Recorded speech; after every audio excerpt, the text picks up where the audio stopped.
everyone, and welcome back to another episode of my tutorial series, Cavatina Conversations. On today's episode, I wanted to give you 3 little pointers that can be useful when you are working through long-term goals. So whenever we are in the process of learning something new, whether it is a technical skill on the violin or another instrument or just a general skill in life, the learning process generally involves a combination of short-term goals and long-term goals. Short-term goals are generally techniques or concepts that are not quite as difficult and require less time to achieve proficiency at and build consistency at. We could be looking at one day if it's a really easy thing, but it's generally like within a week to 4 weeks, a week to a month that you are seeing the results. Long-term goals generally involve technical concepts and skill sets that require a much longer amount of time to achieve consistency and proficiency at, and in particular, consistency and proficiency under pressure. When we're working through long-term goals, a thing that often happens is we get a little bit discouraged and frustrated because it does take so much time. So I have 3 little things that I like to keep in mind when I'm working through long-term goals, and I also like to encourage my students to keep in mind when they are working through long-term goals. Number 1 is perspective.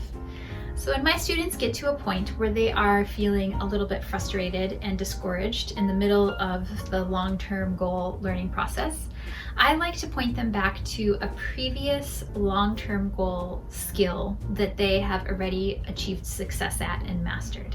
And I like to say, hey, do you remember when you first started learning vibrato, for example? It was really difficult, it didn't sound very good, it was a little bit intimidating, and it took a long time to get it to a point where you were not having to think about it all the time. But now you do vibrato and you don't think about it. It's just second nature to you. So you've already achieved success in one skill set that requires long-term learning. So you can achieve that again with this new skill. The other thing that can be really helpful to keep in mind is how difficult it was to achieve a previous long-term goal, because sometimes we forget about the hard parts and we just remember the really great parts at the end when everything works the way that we want it to. And we forget that it was hard and that we felt discouraged and we felt like some days it was never going to happen. And it's a natural part of learning a long-term goal that you're going to feel this way. So it's important to keep in mind that you had those feelings before, but that you overcame all of those obstacles and you achieved success in that long-term goal.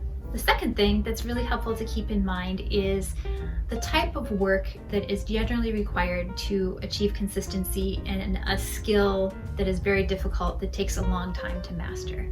And those kind of skills generally respond best to consistent practice day after day after day after day after day after day.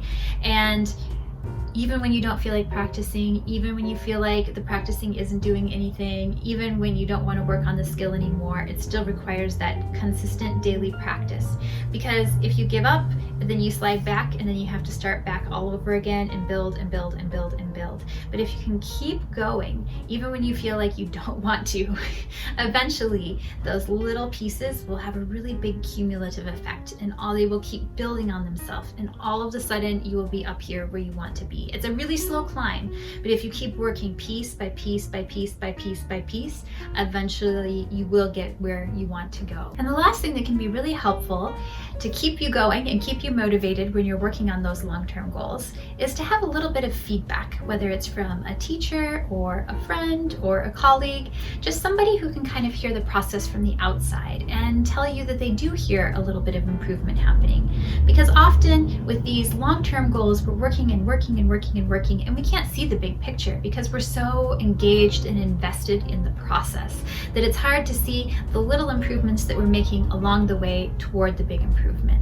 But a teacher might hear you play once every week or once every 2 weeks, and so they can really hear the process from the outside a lot more than you can. And they can say, hey, you're not quite there yet, but it's definitely stronger this week than it was last week, and it's definitely stronger this month than it was last month or 2 months ago. And that can be really helpful, and just kind of keeping a person motivated and realizing that even though you're not there yet, you are making progress towards where you want to be. And if you're not in a position where you can have a teacher listen to you, or there's nobody else around that you can ask to listen, you can always record yourself, which I know most people don't really enjoy doing, but it can be really helpful because that allows you to see yourself from the outside. So you can see for yourself, hey, it's stronger this week than last week. Hey, it's better this month than last month. And that can really provide you with a little bit of motivation and reassurance that you're going in the right direction and that you're getting close. You're almost there. You just have to keep going and keep going and keep going. So that's all for today's episode. If you have any strategies that you like to use when you're working through long-term goals, let me know in the comments below. And also, if you have any suggestions for future topics that you would like to hear me cover on the tutorial series, let me know as well too. I'm always open to suggestions. And until next time, thanks so much for watching and happy practicing.